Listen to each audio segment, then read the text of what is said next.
Isang magandang hapon po sa lahat, mga minamahal ko San Juanenyo. Ito po yung lingkod, Mayor Francis Zamora, at ito po ang ating kwentuhan ngayong Lunes ng hapon. No? So, medyo inabot na ho tayo ng 1:35 p.m.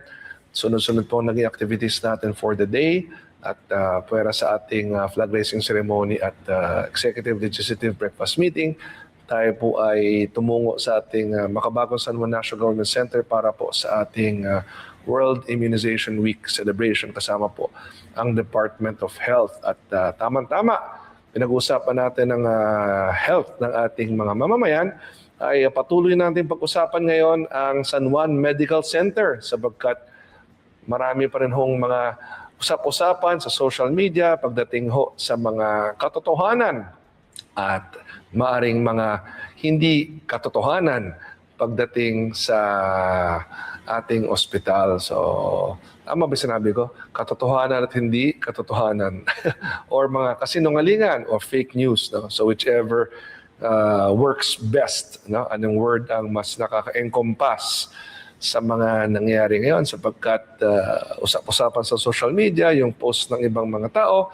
At again, we are here to clarify and be factual and objective about the information regarding our San Juan Medical Center. At muli natin kasama si Dr. General Joseph Acosta. Siya po ang ating Medical Director ng San Juan Medical Center. So sige po, no? May mga nabasa lang kasi ako ulit patungkol sa ating ospital. At ang sinasabi nga, no? Noong tayo daw ay nanalo na bilang mayor, halos tapos na raw po ang San Juan Medical Center noon. So halos tapos na. Yan ang sinasabi. At may mga kagamitan na. Pero yun nga, no? Gusto ko lang pakita sa inyo itong mga litratong ito. At ito po ay inspection ho namin noon. No? I believe this is sometime July 2019, a week or two after we took our oath as mayor of San Juan. So yan po, no? Yan ang mga nakita ho namin doon. Yan yung mga equipment na bagamat hindi pa ho naka-install, fully paid na. O, di ba? Doon pa lang malaking katanungan na. Paano tayo, hindi pala tayo, no? Sila, kasi hindi natin administrasyon yun, no? Again, like what I said, a few days before June 30, 2019, ang dami hong last minute na mga cheque na nagkakahalagang milyon-milyon ang inilabas po nila upang bayaran ang mga medical equipment na naka-karton o kahon lamang. Hindi pa ho sila nakakabit. Unang-una, nabayaran ngunit hindi nakakabit. Paano nila malalaman kung umaandar ang mga equipment ito kung hindi yan nakakabit? Pero yan po ang ating inabutan. Marami mga kahon. Yan, mga crates, no? Mga karton, kahon, crates na mga equipment na sa mga hallway lang ng hindi pa tapos na San Juan Medical Center. So pakita natin, no? These are actual photos at tayo naman factual lang po, no? So yan po, no? Yan po ang kalagayan ng San Juan Medical Center nung inspection natin. Before that, please pakiatras lang. Pakiatras lang. Ayan. So yan, pag-usapan natin ito. Doc Jen, anong mga equipment yan? Mas alam nyo kasi kayong doktor. May mga tower, ito po yung mga ginagamit katulad ng isa parang sa anesthesia machine. Pakilakas lang, Doc, para marinig ka. Kasi po nung nakita ko yan, nung dumating ako ng October, sabi ko, bakit nandito lang to? Gamitin na natin to. Hindi nila pa rin ginamit kasi magmula nung time na yun. Pinaandar natin, sir. Actually, kasi masisira yan, nauubos yung warranty pagka-deliver, simula na ng warranty yan eh. Pero bakit hindi siya nakabit? You were telling me, Doc, dahil maraming kakulangan na kagamitan, di ba? Actually, kung sinasabing natapos po yung ospital, hindi po eh. Kasi sabihin natin na natapos, hindi rin ho magagamit yung ospital kasi walang kuryente. Wala nga akong service entrance. Di ho ba kayo pa nag-request kami nung kayo pa ang nagpagawa nun para magamit yung ospital? Minadali natin, kumuha tayo ng mga kuryente galing sa lumang ospital pero delikado po yun dahil sa nag-pandemic lang hanggang sa nagkaroon na tayo ng panibagong service entrance at pinalakas natin yung klase ng kuryente para masuplayan ang building na to. Pero habang ginagawa po yun, tinatapos natin itong building na ito para talagang configure at mabigyan tayo ng lisensya. Kasi nakakuha nga po ng DOH approve yung permit to construct, yes. Pero ang dami po natin kailangang gawing variation. Kasi sinasabi ko nga po na ang mga zone ng section ng bawat hospital, may mga zoning yan. Hindi mo pwedeng ilagay sa zone 1 yung para sa zone 2. Example, para mas clear sa ating Ang mga example mamamayan. pong magandang example, pagpasok niyo po dun sa hospital na namin dati, itong bagong building na nasa harap, yung dating City Hall, pagpasok mo, nasa kaliwa niya po ang laboratory. Ang laboratory po is nasa zone 2, hindi ho yan pwedeng nandun lang. Kaya po nahirapan kaming ilipat yan. Ngayon po, nagagawa na kami ng bagong lalagyan niya talagang permanente. Yun po, maging issue pa rin sa amin kasi hihingi pa rin kami ng permit to construct na naman. Hihingi kami Sa DOH. Sa DOH po. O, ang dami pong trabaho nun. Bawat floors po, marami kaming ginawang variation. Bakit? Dahil mali ang configuration. Opo, tinanong ko po yung mga department head, bakit kayo naggumawa ng ganitong plano? Ang sagot po nila kasi sa akin, Sir, hindi ko kami in-involved during sa planning ng hospital na to. Sabi ko lahat ito, bawat dito departmentalize eh. Hindi daw sila in-involved. Kaya pala, nung dumating po ako, actually, mayor, pati kultura ng hospital, kailangan namin ayusin. Kasi nga, ang bawat department hindi magkakasundo. Kanya-kanya sila. Parang gusto ng isa, mas maganda sa department nila. Sabi ko lang sa kanila, hindi pwedeng gumanda ang ospital na iisa lang ang maganda o mas kailangan sabay-sabay ang pag-angat natin. So iniba natin ang kultura, doon kasi bukan nagsimula. Kaya kung sinasabi nilang, ano na tayo ngayon dito, ilang years na tayo, totoo po yon, ilang years. Pero hindi ko na rin binibawas na nag-pandemic, nahihirapan tayo. Pero kailangan kasi nating ayusin. Kahit lagyan natin yan lahat na ng bago, gandahan natin ang building ko, ang kultura ng mga nagtatrabaho dyan, kulturang hindi maganda. Hindi pa rin ho gaganda ang serbisyo. Yun ho ang inayos natin. Pinayagan niyo akong gumawa kami ng mission, vision, at saka yung aming values namin, yung core values. Kaya kami gumawa ng will listen. Kaya lahat ng sinasabi niya, we listen to them. Complaints nila, we listen to them. Ang ibig sabihin, at all levels, yung leadership at all levels, yung listen, yung I is integrity. Ginagaya lang naman ho namin sa inyo na dito sa city, yung S is service above self. Kaya kung pakikita nyo kung mag-servisyo yung mga tao dyan, hindi na kami nagbibilang ng oras. Tapos na duty kayo, uwi na ako. Hindi ganun po. Nag-i-extend kami. And T is teamwork. Ngayon, magkakasundo na. Dati po, nagdimandahan pa yung madaming tao doon. Nagdidimandahan. Sabi ko, ano ba itong ospital na to? Halit ng ospital, magdidimandahan tayo. Naayos po natin yan. And E is excellence in everything we do. Hindi ko kami pumapayag na, ayan, okay na yan, pwede na yan. Hindi pwedeng ganun. Kailangan talagang sakto, masaya yung pasyente. And the last is our profession, noble profession. Sabi ko, kahit janitor kayo, kahit ano pang trabaho niyo sa ospital na to, admin ka man, yung profession nyo ay nagsisilbi sa taong naghihirap, may sakit. At ang pinakamaganda pa sa lahat, ginawa niyong libre. Kaya pag upo natin ng October, pagdating ng December, no balance billing na tayo eh. Kasi kaya natin ginawa pati yung mayor. Dahil inalisan tayo ng accreditation ng dahil wala pala siyang, hindi sila nagpa-practice ng no balance billing. Lumabas po yun, may papel yun. Binalik lang sa atin kasi no balance billing na kami since December pa. Kung yun dati, yun, binalik ko agad sa atin.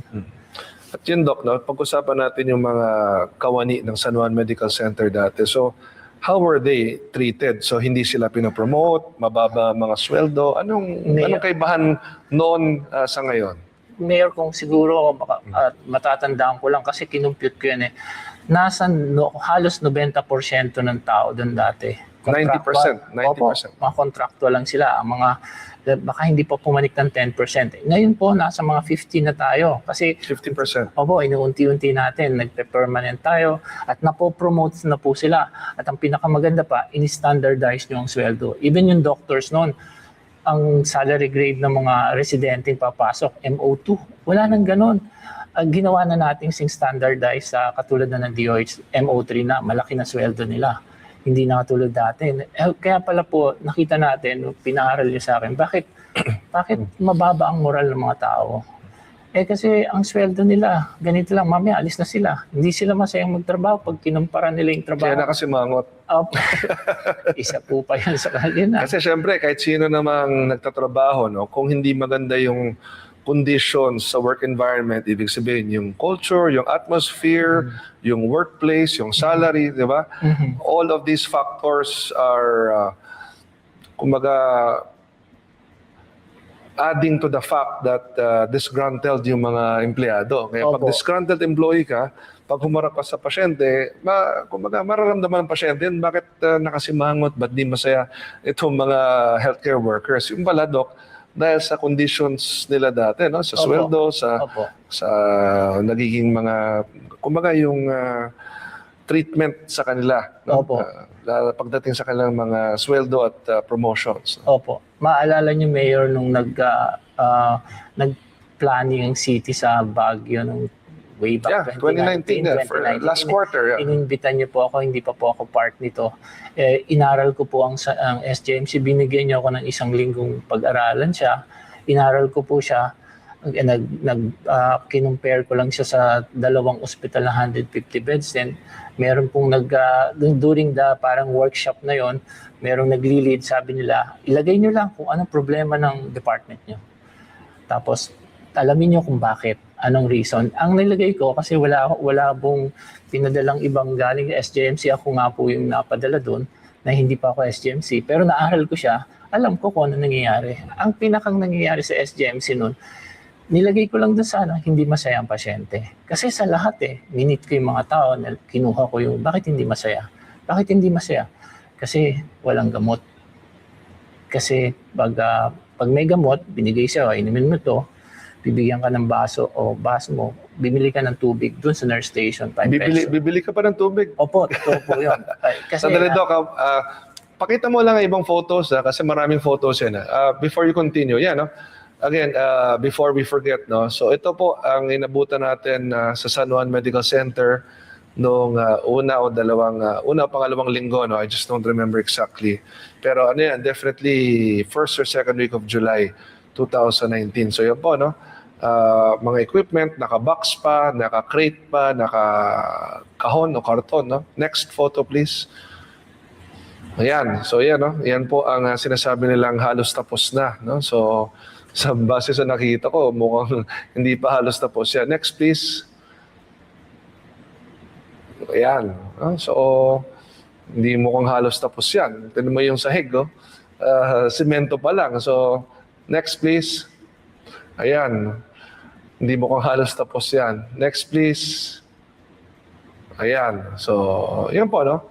Yan ang ating inabutan. So, kung sinasabi nilang halos tapos na, ay hindi mukhang halos tapos yan. No? And again, let us... please continue, Doc. Sige. May next photo pa. Ayan. So, yan ang dating mga heads ng San Juan Medical Center. We were asking them to explain during that time, no, kung bakit ganun nga ang sitwasyon, lalong-lalo na yung... Balikan natin yung mga... may next photo pa? Last na yan. Balikan natin yung photo, nakita yung mga boxes. No? Sige, next please. Next please. Next please. Yan. Okay. So, yan, no? Those are medical equipment worth millions. No? So, pinapaayos ko lang sa ating city administrator ngayon kung magkano itong mga to. No? Babacktrack naman natin. I will present to you.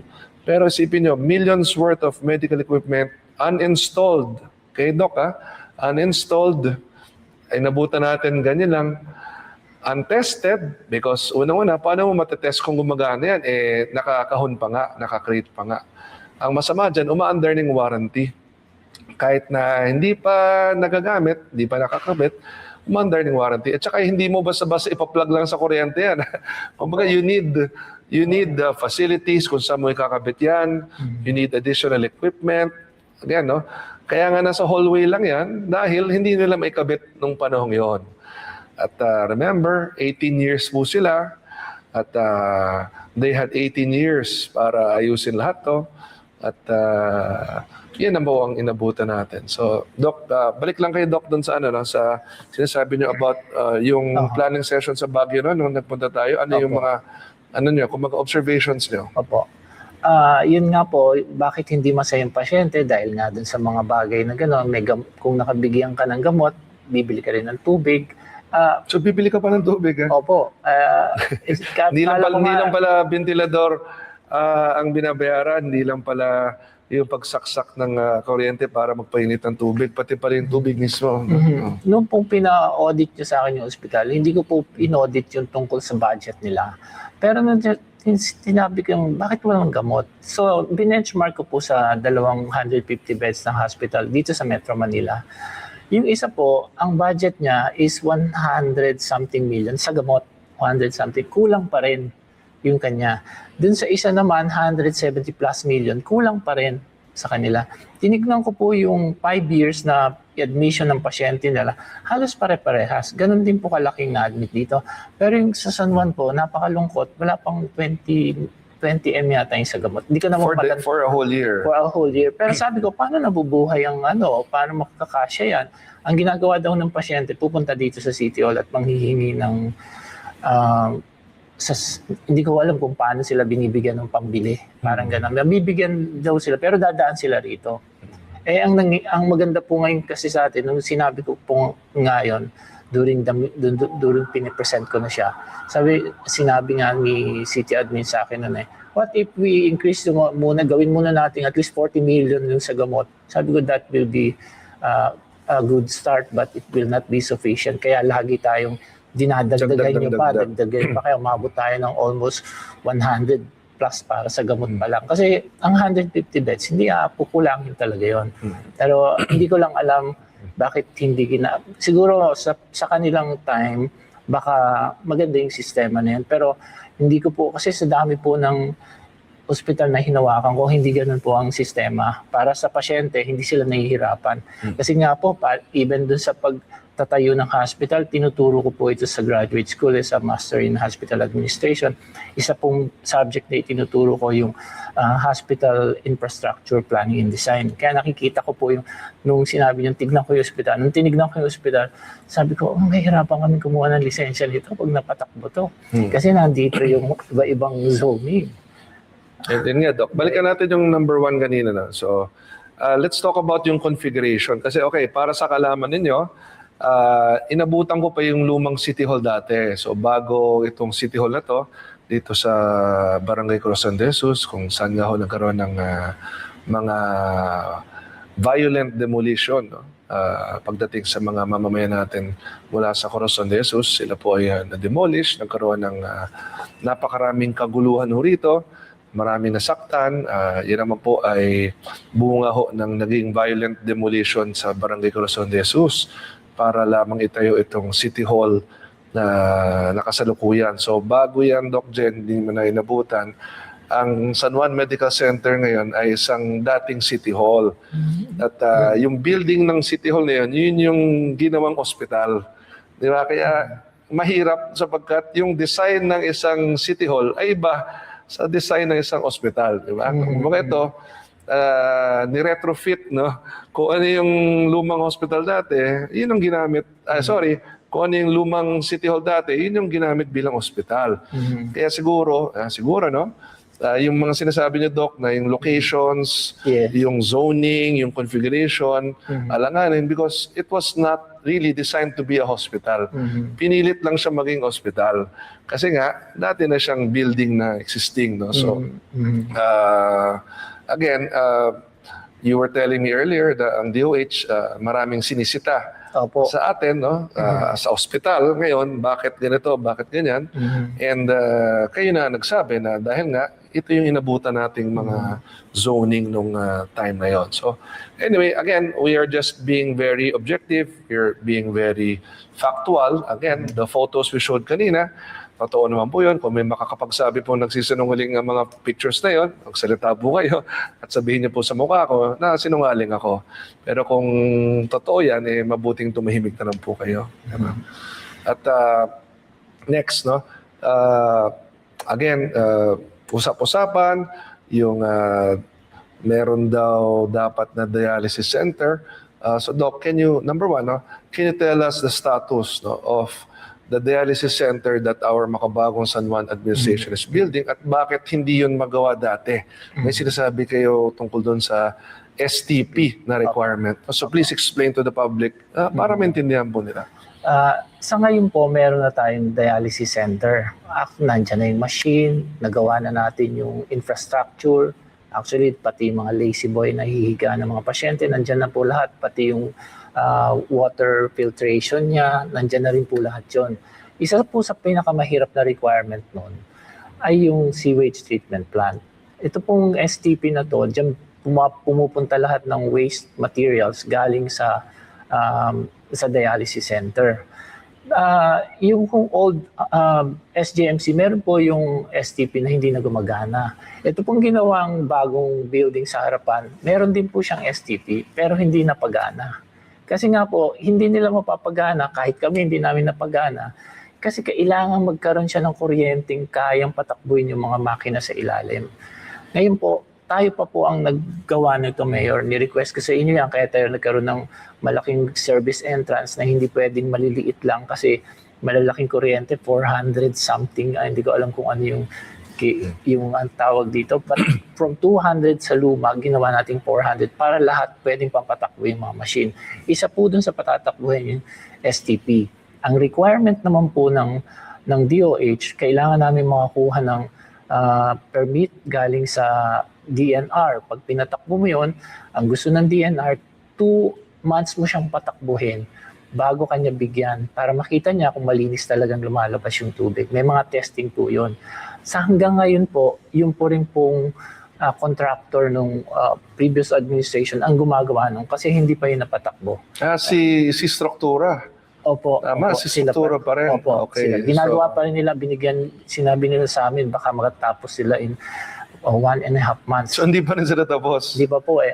Kahit 7 years na, hindi pa rin tapos yung contractor na to. Kasi nga po hindi naplanuhan yung kuryente. Hindi nila mapaandar eh. So contractor natin to, contractor ng previous administration? Previous administration. Okay, po. para lang sa kaalaman po na lahat, siguro kilala nyo naman po ang struktura. Yan po ang isa sa mga contractors ng mga nakarang administrasyon. At yun nga, sila ang inatasan, no? Sila yung contractor ng San Juan Medical Center na yun nga, yung sinasabing malapit na raw matapos noon. Alam niyo, ang tunay na kalagayan ng hospital noon ay napakalayo pa na matapos talaga, no? Sapagkat ang nangyari, kumbaga, nagkapalitan na ng mayor, nagkapalitan ng administrasyon. Ito, bahala na kayo dyan sa buhay nyo. Ito yung may equipment, nandyan sa hallway. Ito yung hospital, hindi pa tapos. Bahala na kayo sa buhay nyo. Yan ang inabutan natin, Doc, di ba? Tayo na talaga ngayon ang gumagawa ng paraan na isaayos o gawing tama. Yung bahala na kayo dyan. O, di ba? Kumbaga, iniwan lang sa atin lahat yan. Isipin mo, nakakahon yung mga equipment. Muli, no? Bayad, fully paid. Milyon-milyon mga cheque, nirelease po bago ang June 30, 2019, ang unang araw po natin bilang mayor. So last minute, kumbaga sa basketball, buzzer beater. Di ba? Milyon-milyon mga cheque, nirelease a few days before June 30 to pay for this medical equipment that were not installed, that were not tested, but paid. O, di ba? O, yan ang kakaiba doon, di ba, Doc Jen? Sipin nyo, milyon-milyon mga equipment, hindi siya installed, hindi siya tested, umaandar yung warranty kahit di nakakabit, dahil syempre na-deliver na, pero fully paid, di ba? So, at again, hindi dahil deliver yun, automatic, basta-basta mo makakabit, di ba, Doc? Kasi yung mga additional equipment that you need, di ba, have to be present. Again, saan mo ikakabit yan? O gawa na ba yung bahaging yun ng ospital? Hindi, unfinished nga yan eh. Hindi nga tinapos eh, di ba? So kung marami silang pinupuna sa atin, ang tanong ko, you had 18 years, di po ba? You had 18 years to finish the San Juan Medical Center at sa buong kahabaan ng 18 years na yan, level 1 hospital lang ang San Juan Medical Center. Hindi na iangat to level 2 status. Only during our time, Doc Jen, naangat yan sa level 2 status, and now we're working very hard to elevate that to a level 3 status. So, kasi may mga sinasabi, Doc, no, na yung mga equipment daw, nandyan, hindi raw ginamit. Una-una, paano mo gagamitin?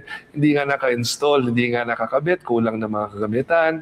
At again, no, nabayaran na ng buo yung milyong-milyong halagang ito. No? So, I'm just being objective, I'm being factual and truthful.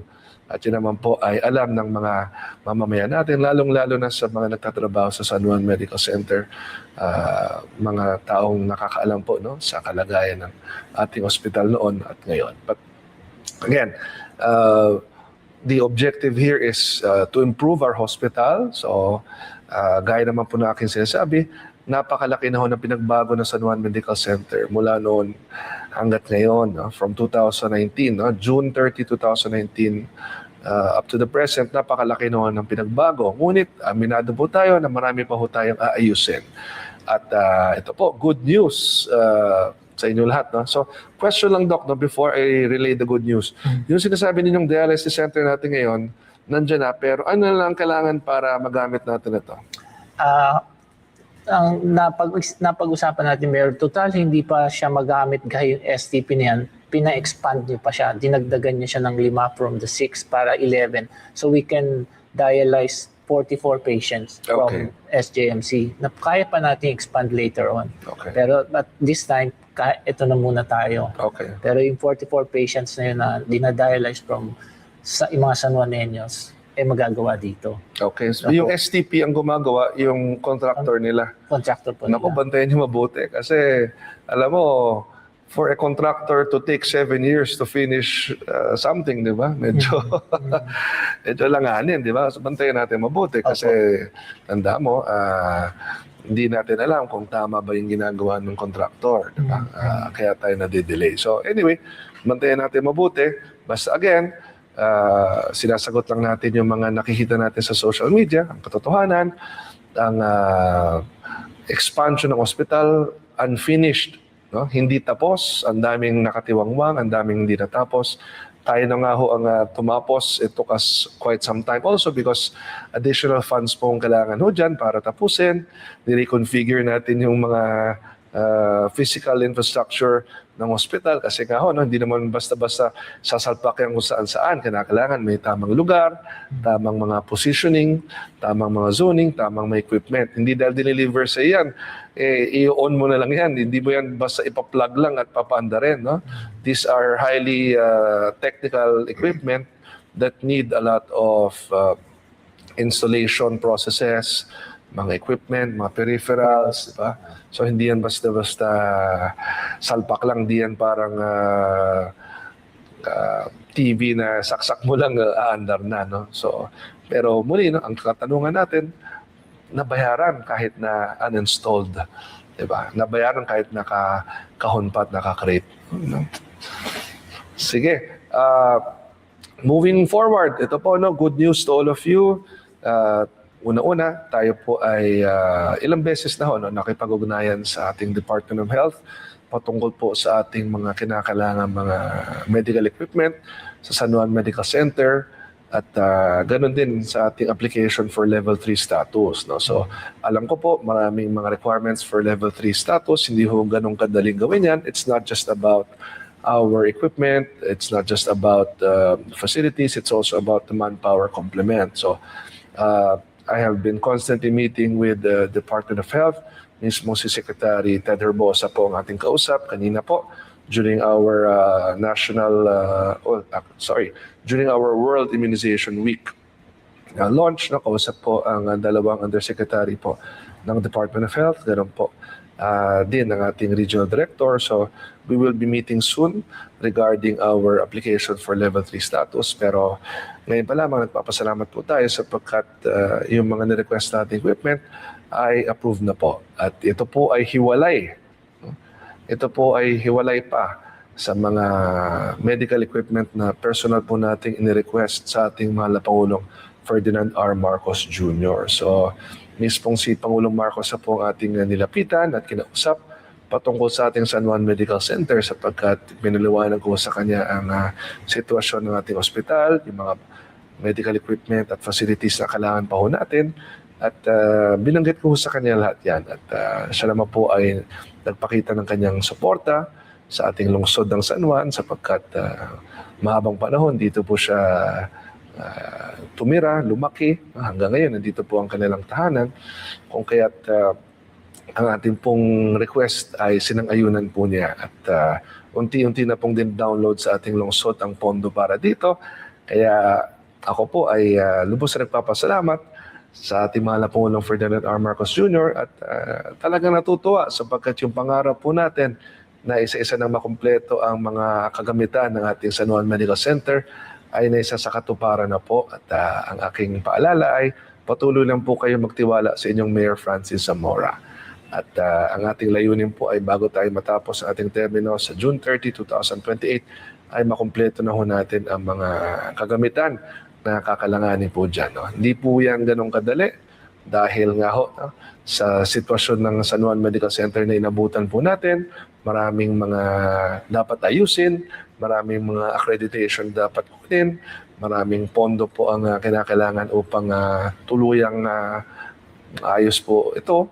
Ngunit ito na ho, nangyayari na. And then again, I will also make a separate post regarding what we have provided for in terms of medical equipment, facilities, services sa San Juan Medical Center after we assumed office on June 30, 2019. Para lang po sa kalaman ng lahat sapagkat alam niyo, no, yung mga propaganda, yung mga fake news laban sa ating San Juan Medical Center, yan ay nababasa po natin. Pero ito pong aking payo, wag na wag po tayong basta-basta maniwala. No? Maging mapanuri po tayo, tingnan natin ang sitwasyon, ano bang totoo, ano ang hindi. Pero ito po, no, muli, tatanungin ko ho kayo, mga minamahal ko San Juanenyo, ano ho ba ang kalagayan ng San Juan Medical Center bago tayo naging mayor noong June 30, 2019, nung level 1 hospital pa lamang ito, nung kulang-kulang po ang kagamitan ito, nung naniningil po sila ng 50 pesos para lamang magkabit kayo ng ventilador at magpakulo ng tubig. At yan po, no, kung tunay na may malasakit po sila sa mga minamahal natin San Juanenyo, 50 pesos na nga, sisingilin nyo pa ba? Diba? 50 pesos na lang, siningil nyo pa. Sana nilibre nyo na. Diba? Tayo nga ngayon, zero balance billing para sa ating charity patients. Pero dati isipin nyo, pati ventilador, 50 pesos sisingilin kayo. Pagpapakulo ng tubig, 50 pesos sisingilin kayo.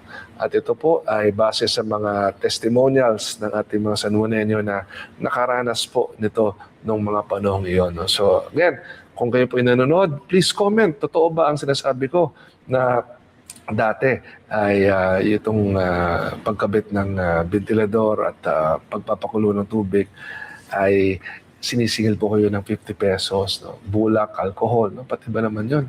May singil pa. So, malayo na po ang ating San Juan Medical Center ngayon kumpara sa dati, ngunit alam ko, no? Marami pa tayong dapat ayusin, ngunit ito po nangyayari na isa-isa. At muli tayo nagpapasalamat sa ating pamahalang nasyonal sapagkat ramdam po natin ang kanilang suporta sa atin. So sa mga nagtatanong po, kailan mangyari ito? Sunod-sunod na po yan. So personal po tayong nakikipagpulong sa Office of the President. Ako po ay madalas pupunta po sa Malacanang patungkol dito. At talagang tututukan ko ito hanggat tuluyan nating may saayos ang San Juan Medical Center. Yan po ang pangako ko po sa inyo. At itataya ko po ang pangalan ko rito sapagkat personal ko pong tututukan ang pagsasaayos po ng San Juan Medical Center. So, Doc Jen, thank you very much. Thank you po, Mayor. I'm very excited dahil alam niyo, no, yung mga medical equipment na, okay, bago lang tayo magpatuloy, no, let our people know.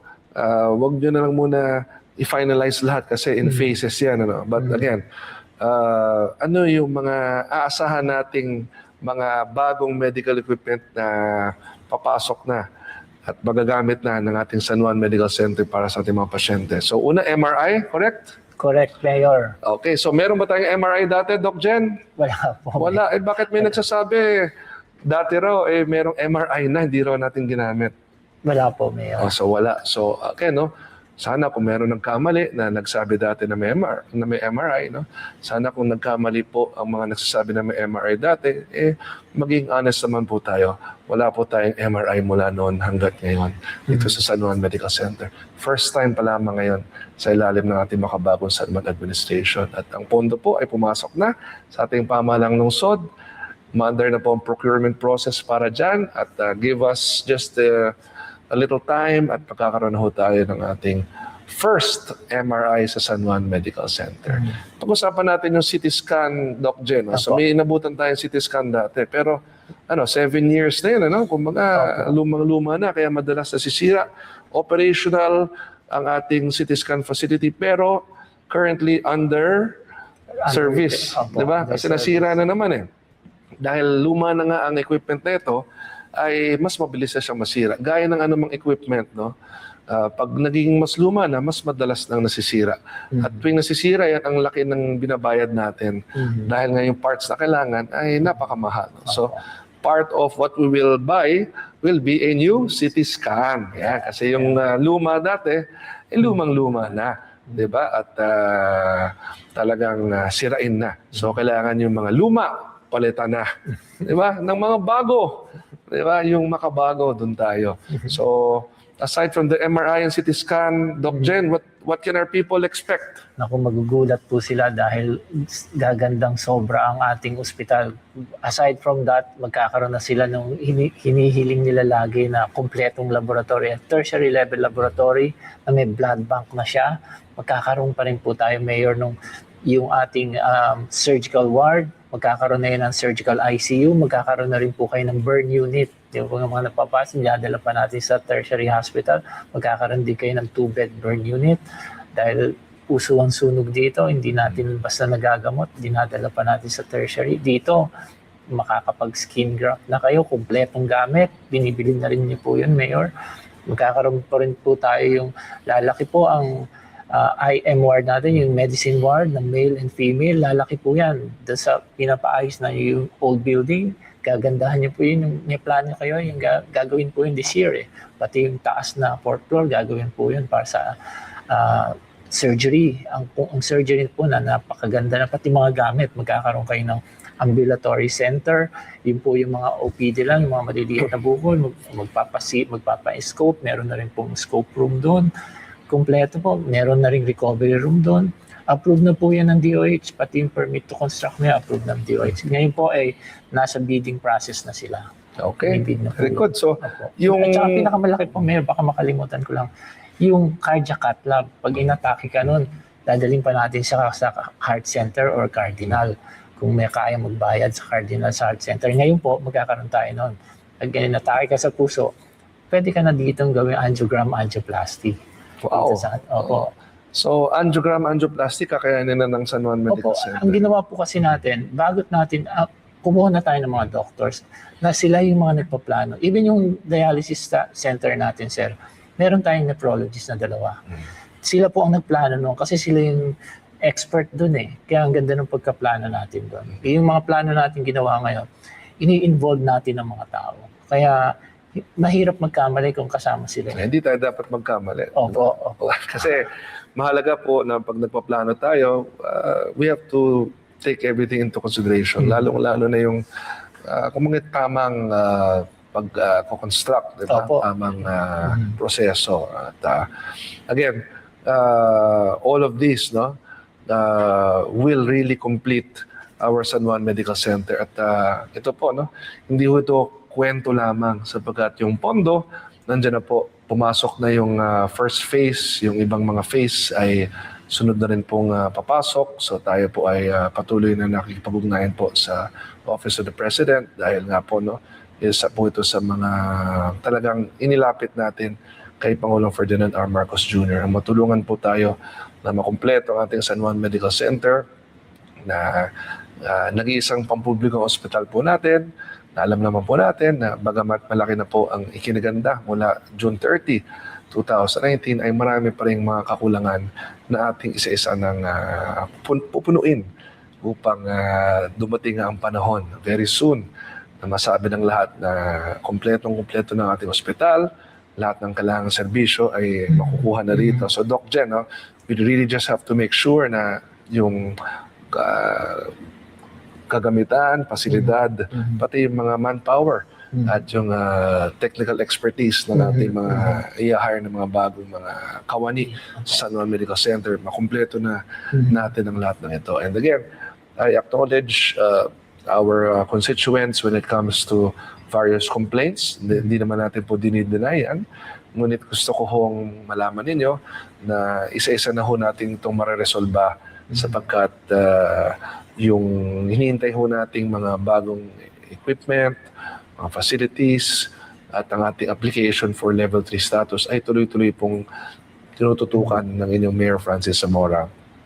Sa tulong po ng ating Medical Director, Dr. General Joseph Acosta, of course, with the full support of the Department of Health and the Office of the President. So, again, para po to sa mga minamahal nating Sanjuanenyo, alam ko na talagang malaki ang ating inaasahan pagdating sa ating ospital at makakaasa po kayo na isa-isa na nating matutugunan yan. So ito po, just before we end this portion pagdating sa ospital, muli ko lang babasahin po ito. Ito ang budget po ng San Juan Medical Center base po sa ating budget department. So 2001, 61 million pesos lamang. So just imagine na, Doc, how can you operate with just 61 million pesos? Yan po ang budget ng San Juan Medical Center in 2001. Okay? Ngayon, yung dating mayor from 2001 to 2010 siya naglingkod.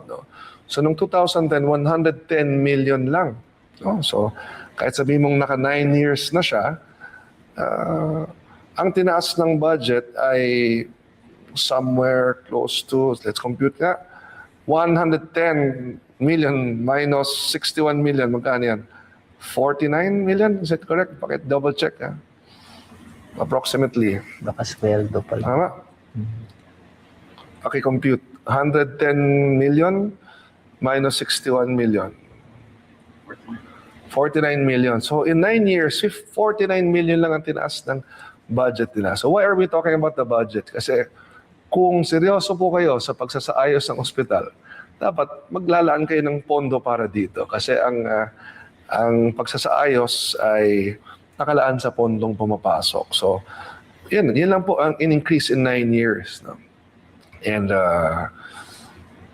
well, paano mo mapapatakbo ng maayos ang ospital? Paano ka maghahandog ng libreng gamot? Paano mo ayusin ang mga kagamitan? So, again, yan po, figures don't lie. Galing po ito sa budget department. Ang ating budget officer ay mula pa sa kanilang administrasyon din. So, datos po ito mula sa dating administrasyon. So, we're just being factual. Now, noong 2019, nung tayo po ay nagsimula na sa ating pagiging mayor, ang budget po noon ay 315 million. And every year, tinaasan natin to ng tinaasan hanggat sa ngayong 2026 ay 644 million pesos na po ang ating taunang budget sa San Juan Medical Center. So, sa budget pa lamang, from 2001 na 61 million, sino bang mayor nung panahon yun? Kahit sabi mong natapos na siya, 2010, 110 million lang. Tayo po, sa taong 2026, 644 million pesos na. So from 2001 to 2026, let's compare, 10 times na po ang itinaas ng budget. So that's a 1,000% increase if you will compare po. So again, I am saying this because dito natin makikita na seryoso tayo na ayusin ang ating ospital sapagkat hindi mo yan maayos kung hindi ka naglalaan ng pondo. Di po ba? Sapagkat alam nyo, madalas maraming mga sinasabi ang ibang tao na bakit ganito, bakit ganyan. But again, let us be objective and data-driven. Our budget will show that we are prioritizing our San Juan Medical Center.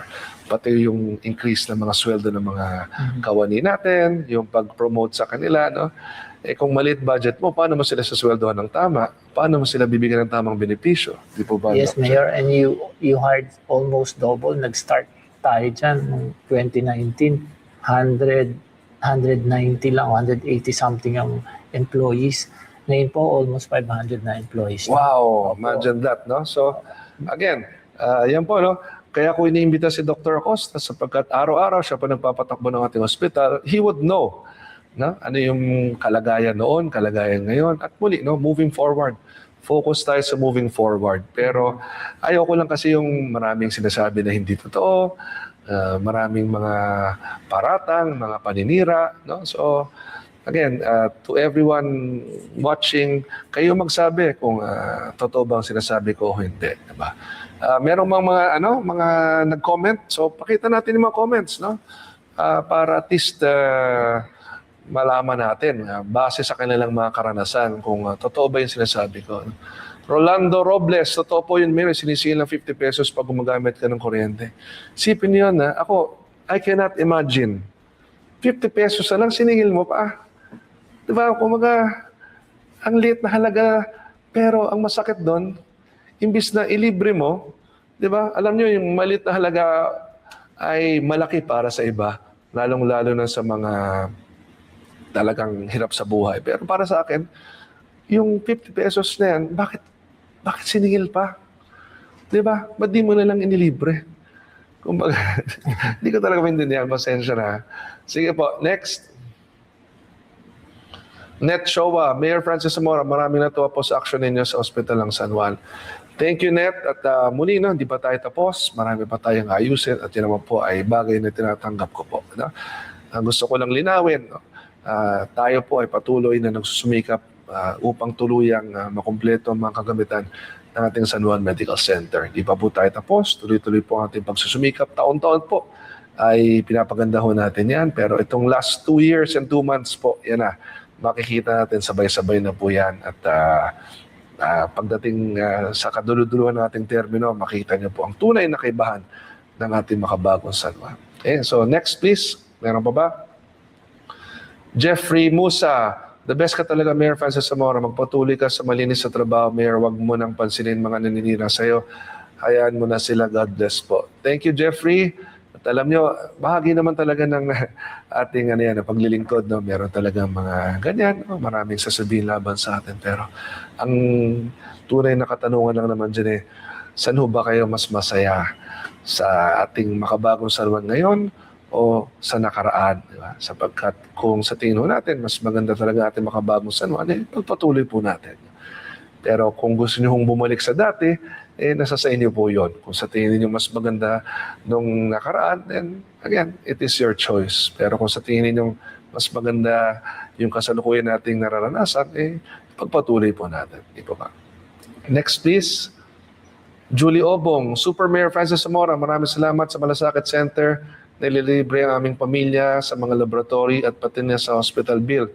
Hindi kami sobrang nag-iisip na padaling lumapit. Noon po, hirap magkasakit. Ngayon, hindi na po problem dahil po pwede lapit sa Malasakit Center. No? In fairness po, no? In fairness, ang ating Malasakit Center ay ating naitayo sa tulong ni Senador Bongo. At yan po, personal ho siyang pumunta dito no? Sa pagbubukas ng ating Malasakit Center. At ngayon po, sa ating kasalukuyang administrasyon sa ilalim ni Pangulong Ferdinand R. Marcos Jr. ay tuloy-tuloy po ang pagtulong at pagsuporta po sa atin ng ating pamahalang nasyonal pagdating po sa ating zero balance billing. At again, I am in constant coordination with the Office of the President regarding the social services that can be given to the people of San Juan. So magtiwala lang po kayo sa inyong Mayor Francis Zamora at siguro po, no, nakita niyo po sa loob ng 7 taon kung paano po natin inalagaan ang bawat pamilyang San Juanenyo. Next, please. Francis Alan Reglos. Mabuhay po kayo, Mayor and Doc Jen. Yan, of course. Ang ating dating Chief of Police, Colonel Reglos. Kamusta po kayo, Hepe? Miss you, Hepe. Minsan, dalaw po kayo dito. Please join us pag Lunes. Join us sa flag raising sa breakfast meeting. Miss ko na po kayo at naway kayo po ay nasa maayos na kalagayan. So, yan po. Okay, so Doc Jen, tutuloy ko lang dun sa ibang topics, ha? Opo, Mayor. Kung meron pang mga bagong sasabihin, next week, magkita na naman tayo. Mayor, gusto nyo lang banggitin yung pasalamatan yung nagbigay sa atin ng wellness center kasi wala naman tayong pondo. Of course, yes. Okay, so we would like, of course, to thank the SM Foundation sapagkat yung wellness center no, na binabanggit, wala po tayong pondong ginastos po dyan. Ito po ay itinayo sa tulong ng SM Foundation at again, malaking tulong po ito sa ating mga mamamayan. So, thank you very much SM Foundation, Mr. Hansi, kaibigan po natin of course, at sa buong pamilya ng SM, maraming salamat po sa inyo. Thank Okay, you. Doc Jen? Thank you, Mayor. Okay, so just in case may mga bagong paratang, see you next week. Di ba? Hanggat may sinasabi, papaliwanag tayo. Ganyan lang naman di ba? But again, wala namang MRI dati, di ba? Wala po, Mayor. Wala, di ba? Kasi may nagsasabi na merong MRI. Sana, di ba, may magsabi na, ay, pasensya na, nagkamali ako, wala nga palang MRI. Bye, Doc Jen. Thank you po, Mayor. Sige, I'll see you. Okay, so let us continue. Urong ko lang ito. Okay, so tuloy lang tayo mabilis sa ating mga discussions. Okay, so ito po muli ang inyong lingkod. At pasensya na, matagal-tagal ang ating discussion. Pero again, people have to know the real status of our hospital previously and presently, and of course, yung future ng ating SGMC. At yan po, napaliwanag ko na, no? At tayo nga po excited sapagkat isa-isa na nating makukumpleto ang ating kagamitan. Padating na po yan. Hindi ho yan kwento lamang sabagat ang pondo po ay unti-unti nang pumapasok sa ating pamalang lungsod. Okay, let's talk about our program today. Ang ating Department of Health Immunization Program in celebration of World Immunization Week. So tayo po ay nag-host ng ating pagbabakuna kanina kasama po ang Department of Health para po sa 250 na kabataan ng ating lungsod. Sila po ay kasalukuyang binabakunahan po ngayon sa ating Makabagong San Juan National Government Center. At muli, magtiwala lang po tayo sa mga bakuna na inihandog po sa atin ng ating pamalang lungsod at pamalang nasyonal sapagat ang mga bakunang ito ay para po sa kalusugan at kaligtasan ng bawat pamilyang San Juanenyo. And next, local government center update. Tuloy-tuloy po ang ating pakipagpulong upang tuluyan na nating simulan ang pagsasaayos po, pagtatayo ng ating Makabagong San Juan Local Government Center na ating tinatayo po sa lugar ng dating lumang sementong basketball court ng Barangay Little Baguio. So Barangay Little Baguio, may tanong po ako sa inyo at maging honest lang po kayo. Ano ang mas magandang basketball court po ninyo? Yung ating wooden covered basketball court ngayon o yung dating sementong basketball court po ninyo? So kayo na po ang makakasagot yan. Kung kaya't itong bagong wooden covered basketball court po ninyo at Barangay Hall at multipurpose building ay pinagsumagyapan nating maitayo upang magkaroon nga kayo ng magandang pasilidad at giniba na ho natin yung lumang sementong basketball court upang tayuan po ng Makabagong San Juan Local Government Center sapagkat marami ho tayo mga kulang na mga tanggapan na para sa ating pamalang lungsod. Remember, our city government is growing. Ang ating mga requirements pagdating sa ating iba't ibang departamento ay dumadami at hirap na ho tayong pagkasyahin dito lahat sa ating kasalukuyang City Hall. So we will need our additional facilities here sa ating Makabagong San Juan Local Government Center. At gusto ko pong ipaalam sa inyo na ang lupang yan na pag may-ari po ng MWSS ay ating magagamit ng libre for 50 years. Isipin mo yun, 50 taon natin magagamit ng libre sa bisa nating use of fract agreement with MWSS. Personal po tayo nakipagpulong sa MWSS para dyan. So wala ho tayong babayaran anuman sa lupa. Ang kailangan natin bayaran ay yung construction, of course, ng building. But this will provide for additional offices and facilities for our city government employees. Okay? So next, tayo po ay naimbitahan, tayo ni Kerry, no? Kami ni Kerry, ang aking asawa, naimbitahan po sa Manawag sa Pangasinan nung isang araw para po sa 100th canonical coronation of Our Lady of the Rosary of Manawag. So personal po tayong pumunta ko dito. Si Kerry po ilang beses na pumunta dito po sa Lady of Manawag. At ako po first time at tayo po inimbitahan ni Mayor Ming Rosario ng Manawag. At yan po si Twiggy ang asawa po ni Mayor Ming. So kami po ay pumunta dyan at nakiisa sa kanilang selebrasyon ng kapistahan ng Lady of Manawag at ng kanyang 100th canonical coronation. At we are very, very honored to have been invited and to have experienced this.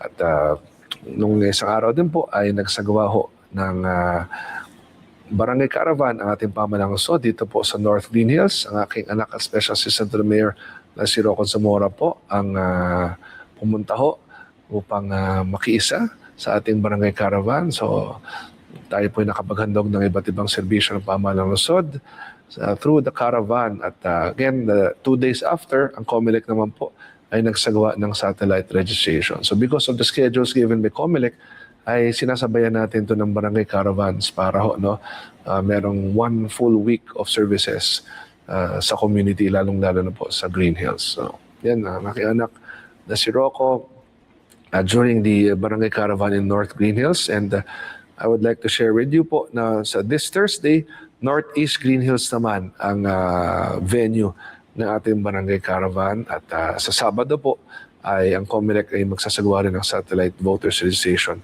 dito rin po sa Northeast Green Hills. So ako po at si Rocco ay dumalo rin sa Solo Parents Day celebration nung nakarang linggo at mahigit 200 mga solo parents po ang dumalo. To be exact, 250 solo parents and their children ang dumalo. At nakasama pa natin si Undersecretary Pinky Romualdez. Yan po, si Yusek Pinky. No? And I'm happy to announce to all the registered solo parents in San Juan, close to 700, approximately 700 solo parents, you will all receive 3,000 pesos financial assistance. No? So, makipag-ugnayan po sa ating CSWDD at ito po ay konting tulong po para sa inyo. At alam naman natin, mahirap po na maging mag-isa sa buhay kung kaya't nandito po ang inyong pamahalang lungsod na patuloy na susuporta at tutulong po sa inyo. At ito na po, pag-usapan natin upcoming events. This Wednesday, tayo po pupunta dyan sa PUP San Juan. So, see you all there. Mga PUP San Juan students po natin and faculty and the PUP San Juan family sapagkat i-inaugurate natin ang ating ang ating hospitality management facility dito po sa PUP San Juan. So, we will be there. And separate to that, on the same day, tayo po ay magkakaroon din ng isang event with our Skills and Livelihood Training Center para naman po sa turnover ng mga equipment para po sa ating kabuhayan. So ito po ay back-to-back events po. And also on Wednesday, makita-kita po tayo sa Barangay West Crame para po sa inauguration ng ating West Crame Sub-Fire Station. Yan po ay lahat on Wednesday. And of course, as I mentioned, Thursday po sa Northeast Green Hills po ang Barangay Caravan.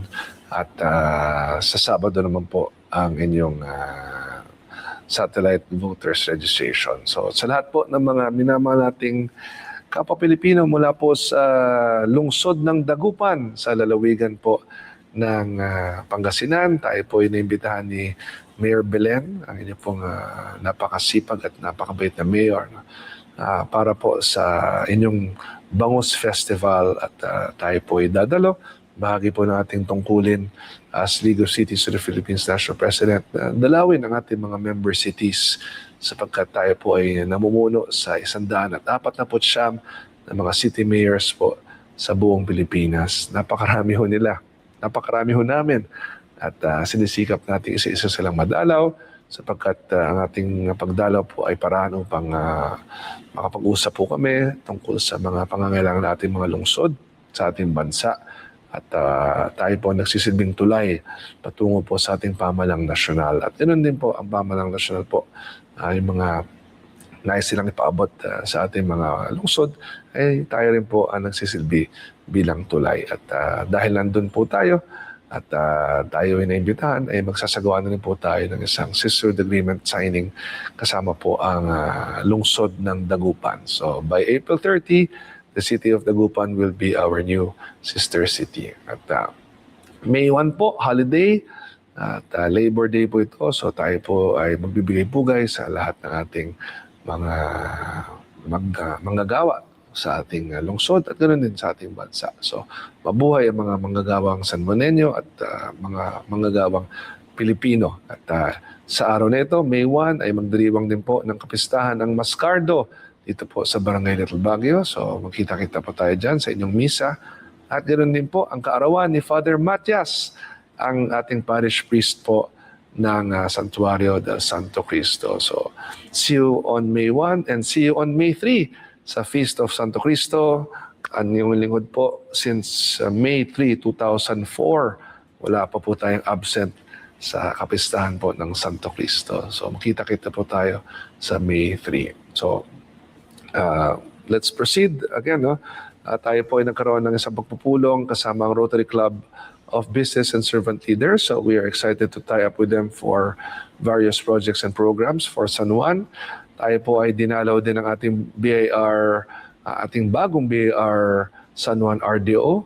At siya po si RDO Renita Vallejo. At tayo po ay nakapag-usap patungkol po sa ating BAR San Juan. And next, tayo po ay dumalo sa pagbubukas ng Wonder Society. Isa pong bagong establishmento dito po sa Green Hills sa lungsod ng San Juan. Napag-aari po ng ating mga kaibigan na sina Dingdong Dantes at Marian Rivera at ganoon din po ng kanila pong mga business partners, of course si Micah, si Lance at ang kanila mga partners po. No? So yan po, no? Si Dingdong, si Marian, mga kaibigan natin at nakakatuwa po sapagkat kumbiyansa po sila na mamuhunan dito po sa lungsod ng San Juan. So, to everyone, please visit Wonder Society. Ito po ay nasa rooftop mismo ng Green Hills Mall. So, si Francis Gao, ang ating kaibigan po, ay nandyan din. So, si Dakota at si Micah, mag-asawa po sila. Sila po ang mga kapartners po nila Dingdong at Marian, kasama nila Lance, dito po sa Wonder Society. Okay, so lastly, not lastly pala, just to continue, tayo po ay sumuporta sa ating De La Salle University Lady Spikers. At sa lahat po ng mahilig sa volleyball, alam niyo, no, napaka-exciting ng volleyball. It's been a long time since nanood ako live. At tayo po ay nagkaroon ng pagkakataon last week to watch them live. 14th game po. At very crucial sapagkat kung ma-sweep nila ang 14 games, waiting na po sila sa finals. At yun nga po ang kanilang nagawa. Na-sweep nila ang 14 games sa first at second round at ngayon waiting na lang po sila sa finals. So maglalaban pa through a step ladder ang UST, ang Adamson, and then eventually ang NU, and then eventually LaSalle. So let's see ano ho ang mangyayari. At minsan na ho natin naimbitahan dito si Angel Canino sa ating Mayor's Cup finals noong taong 2024. So this time, no, let's see whom we can invite para po sa ating Mayor's Cup Finals 2026. No? Tingnan natin yung schedule ng ating Lady Spikers and hopefully ay madalaw nila tayo. At lastly, tayo po ay nag-host ng isang dinner kasama po si Jake Ang at si Justin Ongsue. Si Jake Ang po ay isang new generation leader sa ating business industry. No? Si Jake Ang po ay anak ni Ginoong Ramon Ang at marami ho silang mga investments dito po sa San Juan. Kaya pinag-usapan ho natin yung mga investments nila na nakakatulong po syempre sa ating lungsod dahil ang ating pong lifeblood talaga ay ang buwis na binabayad po ng ating mga negosyante. Ganon din po ang buwis na binabayad po ng ating mga real property owners dito sa ating lungsod. So we're very thankful to people like Jake Ang and of course Mr. Ramon Ang at si Justin Ongse po ang may-ari naman ng Boysen Paints. No? So yan po, nagkaroon ho kami ng konting dinner at hinost po namin ni Rocco si Jake at si Justin. So, okay. So, dito po magtatapos ang ating kwentuhan sa araw na ito. Medyo 2:40 na po ng hapon at alam ko mahaba-haba na po ang ating naging kwentuhan. Ganun pa man, napakahalaga ho talaga na narinig niyo mula sa akin ang katotohanan pagdating sa iba't ibang bagay sapagkat alam naman po natin sa panahon ngayon napakaraming fake news, napakaraming mga naninira, napakaraming nagpapakalat ng maling impormasyon at ako po talagang handang sumagot sa ganyang mga pinakakalat na maling impormasyon. At ito na nga po ang ating ginagawa sa pamamagitan po ng ating Facebook Live. Muli sa inyo lahat, maraming salamat po. Mabuhay po ang Lungsod ng San Juan, mabuhay po ang bawat pamilyang San Juanenyo.